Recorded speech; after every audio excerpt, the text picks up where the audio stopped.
وفات سے 3 روز قبل جبکہ حضور اکرم صلی اللہ علیہ وسلم ام المؤمنین حضرت میمونہ رضی اللہ تعالی عنہا کے گھر تشریف فرما تھے، ارشاد فرمایا کہ میری بیویوں کو جمع کرو۔ تمام ازواج مطہرات جمع ہو گئیں تو حضور اکرم صلی اللہ علیہ وسلم نے دریافت فرمایا، کیا تم سب مجھے اجازت دیتی ہو کہ بیماری کے دن میں عائشہ رضی اللہ تعالی عنہا کے ہاں گزار لوں؟ سب نے کہا اے اللہ کے رسول، آپ کو اجازت ہے۔ پھر اٹھنا چاہا لیکن اٹھ نہ پائے تو حضرت علی رضی اللہ تعالی عنہ اور حضرت فضل بن عباس رضی اللہ تعالی عنہما آگے بڑھے اور نبی علیہ الصلوۃ والسلام کو سہارے سے اٹھا کر سیدہ میمونہ رضی اللہ تعالی عنہا کے حجرے سے سیدہ عائشہ رضی اللہ تعالی عنہا کے حجرے کی طرف لے جانے لگے۔ اس وقت صحابہ کرام رضی اللہ تعالی عنہم نے حضور اکرم صلی اللہ علیہ وسلم کو اس بیماری اور کمزوری کے حال میں پہلی بار دیکھا تو گھبرا کر ایک دوسرے سے پوچھنے لگے، رسول اللہ صلی اللہ علیہ وسلم کو کیا ہوا؟ رسول اللہ صلی اللہ علیہ وسلم کو کیا ہوا؟ چنانچہ صحابہ مسجد میں جمع ہونا شروع ہو گئے اور مسجد نبوی میں ایک رش لگ گیا۔ حضرت صلی اللہ علیہ وسلم کا پسینہ شدت سے بہہ رہا تھا۔ حضرت عائشہ رضی اللہ تعالی عنہا فرماتی ہیں کہ میں نے اپنی زندگی میں کسی کا اتنا پسینہ بہتے نہیں دیکھا، اور فرماتی ہیں میں رسول اللہ صلی اللہ علیہ وسلم کے دست مبارک کو پکڑتی اور اسی کو چہرہ اقدس پر پھیرتی، کیونکہ نبی علیہ الصلوۃ والسلام کا ہاتھ میرے ہاتھ سے کہیں زیادہ محترم اور پاکیزہ تھا۔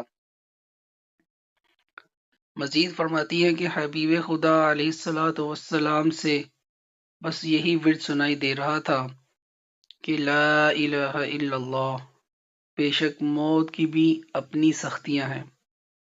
اسی اثناء میں مسجد کے اندر حضرت صلی اللہ علیہ وسلم کے بارے میں خوف کی وجہ سے لوگوں کا شور بڑھنے لگا۔ نبی علیہ السلام نے دریافت فرمایا یہ کیسی آوازیں ہیں؟ عرض کیا گیا کہ اے اللہ کے رسول، یہ لوگ آپ کی حالت سے خوفزدہ ہیں۔ ارشاد فرمایا کہ مجھے ان کے پاس لے چلو۔ پھر اٹھنے کا ارادہ فرمایا لیکن اٹھ نہ سکے تو آپ علیہ الصلوۃ والسلام پر 7 مشکیزیں پانی کے بہائے گئے۔ تب کہیں جا کر کچھ افاقہ ہوا تو سہارے سے اٹھا کر ممبر پر لایا گیا۔ یہ رسول اللہ صلی اللہ علیہ وسلم کا آخری خطبہ تھا اور آپ علیہ الصلوۃ والسلام کے آخری کلمات تھے۔ فرمایا اے لوگو، شاید تمہیں میری موت کا خوف ہے؟ سب نے کہا جی ہاں اے اللہ کے رسول۔ ارشاد فرمایا اے لوگو، تم سے میری ملاقات کی جگہ دنیا نہیں، تم سے میری ملاقات کی جگہ حوض کوثر ہے۔ اللہ کی قسم گویا کہ میں یہیں سے اسے حوض کوثر کو دیکھ رہا ہوں۔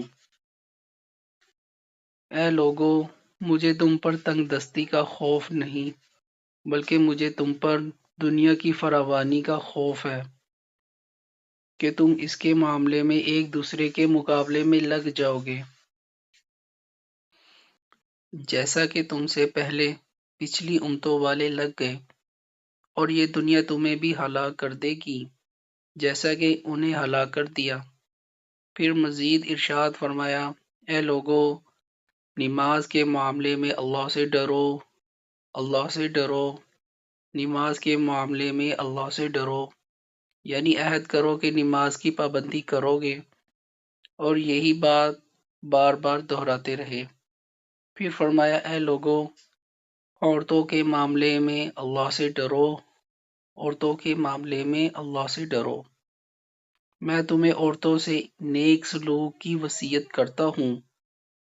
مزید فرمایا اے لوگو، ایک بندے کو اللہ نے اختیار دیا کہ دنیا کو چن لے یا اسے چن لے جو اللہ کے پاس ہے، تو اس نے اسے پسند کیا جو اللہ کے پاس ہے۔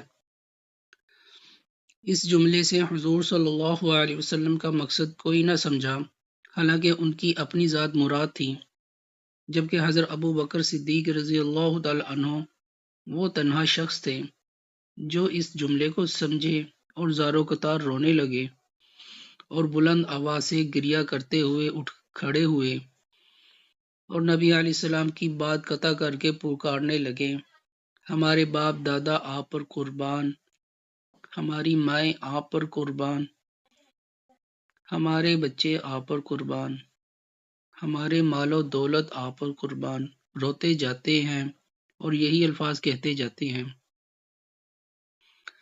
صحابہ کرام رضی اللہ تعالی عنہ ناگواری سے حضرت ابو بکر صدیق رضی اللہ تعالی عنہ کی طرف دیکھنے لگے کہ انہوں نے نبی علیہ السلام کی بات کیسے قطع کر دی۔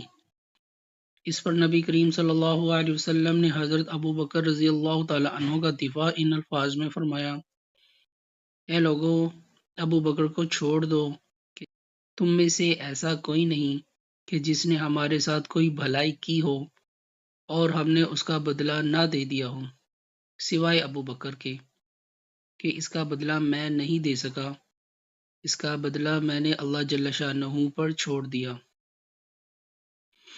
مسجد نبوی میں کھلنے والے تمام دروازے بند کر دیے جائیں سوائے ابو بکر کے دروازے کے کہ جو کبھی بند نہ ہوگا۔ آخر میں اپنی وفات سے قبل مسلمانوں کے لیے آخری دعا کے طور پر ارشاد فرمایا، اللہ تمہیں ٹھکانہ دے، تمہاری حفاظت کرے، تمہاری مدد کرے، تمہاری تائید کرے۔ اور آخری بات جو منبر سے اترنے سے پہلے امت کو مخاطب کر کے ارشاد فرمائی وہ یہ کہ اے لوگو، قیامت تک آنے والے میرے ہر ایک امتی کو میرا سلام پہنچا دینا۔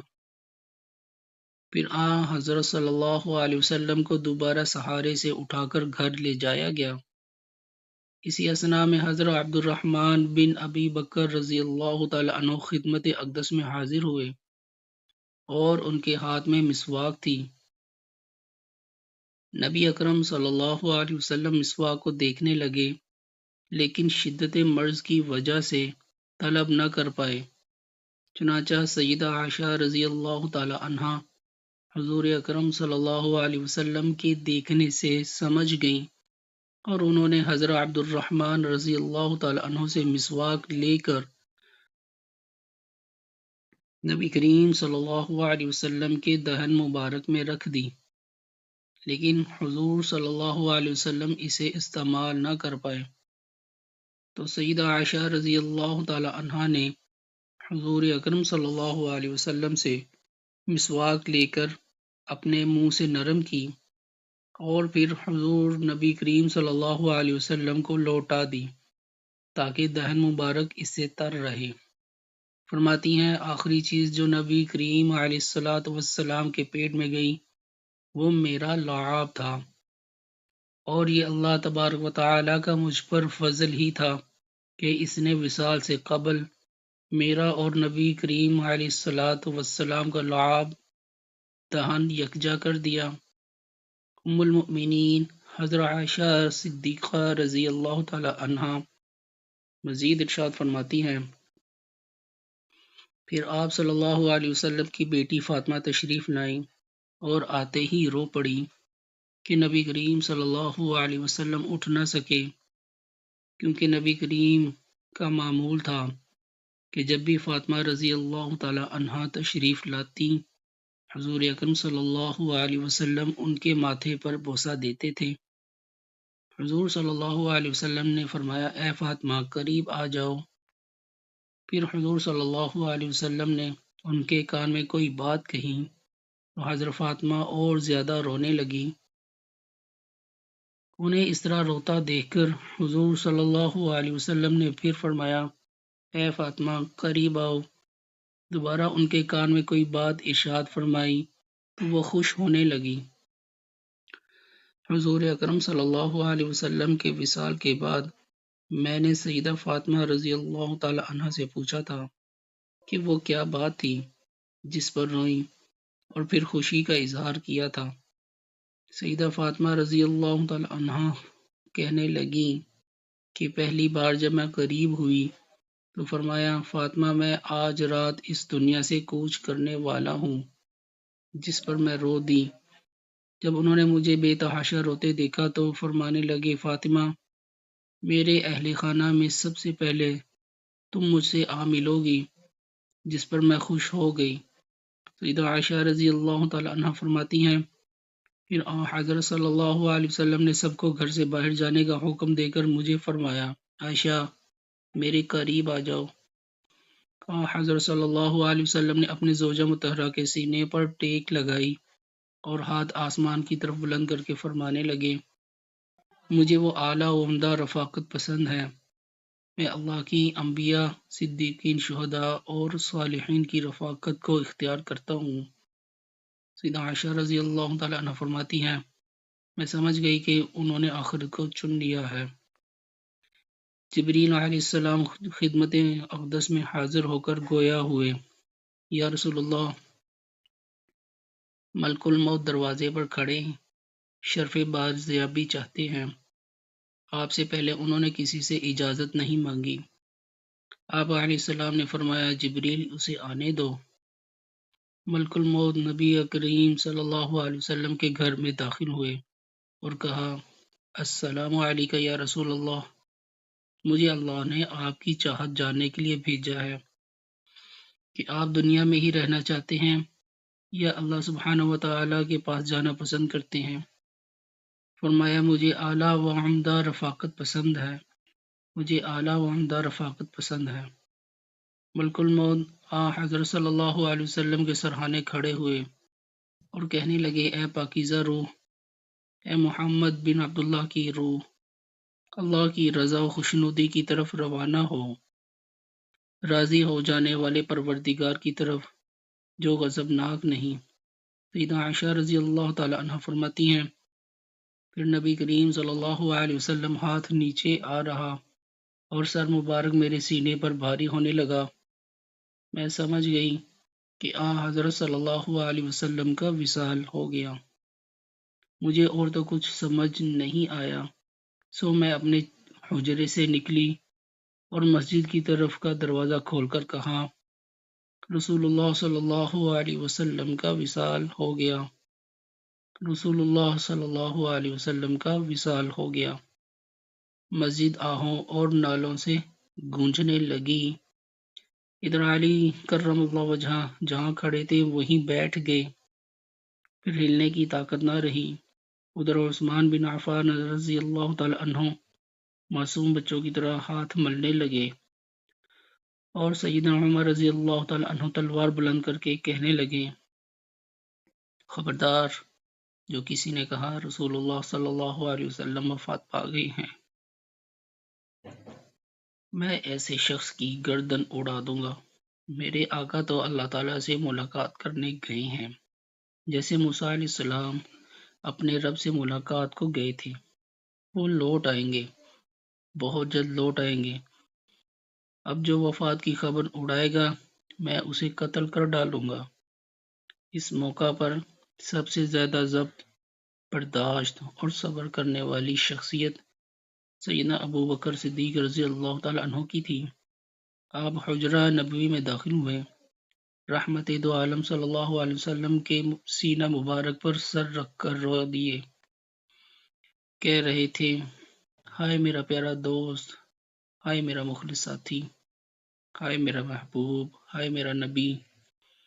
پھر حضرت صلی اللہ علیہ وسلم کے ماتھے پر بوسہ دیا اور کہا، یا رسول اللہ، آپ پاکیزہ جیے اور پاکیزہ ہی دنیا سے رخصت ہو گئے۔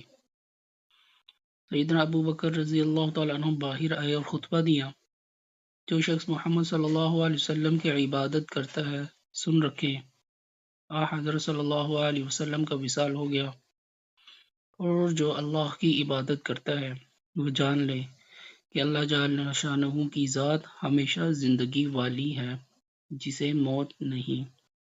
سیدنا عمر رضی اللہ تعالیٰ عنہ کے ہاتھ سے تلوار گر گئی عمر رضی اللہ تعالیٰ عنہ فرماتے ہیں